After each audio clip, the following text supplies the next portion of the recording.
మరి కాంగ్రెస్ కంచుకోటగా ఉండే, ఆ తర్వాత బీఆర్ఎస్ కంచుకోటగా ఉండే. కానీ ఇప్పుడు మాత్రం బండి సంజయ్ తెలంగాణలో జరిగిన మున్సిపల్ ఎన్నికల్లో కరీంనగర్ కార్పొరేషన్ను ఒంటి చేత్తో మరి గెలవడంలో కావచ్చు. అదే క్రమంలో 66 డివిజన్లు ఉన్న కరీంనగర్లో 30కి పైగా డివిజన్లు బీజేపీ ఖాతాలో పడడం కావచ్చు.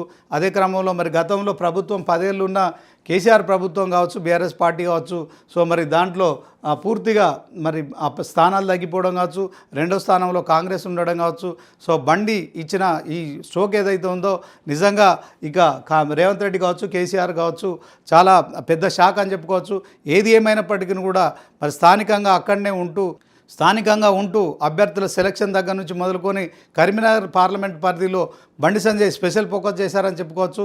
బీజేపీ పార్టీలో 2 సార్లు ఎంపీగా గెలిచిన బండి సంజయ్ ఒకసారి రాష్ట్ర అధ్యక్షుడై ఆ తర్వాత బీజేపీ జాతీయ ప్రధాన కార్యదర్శిగా కావచ్చు, అదే క్రమంలో ఇప్పుడు కేంద్ర హోంశాఖ సహాయ మంత్రిగా కావచ్చు. సో తనకంటూ ఒక మార్కును చూపించాలనుకున్నారు.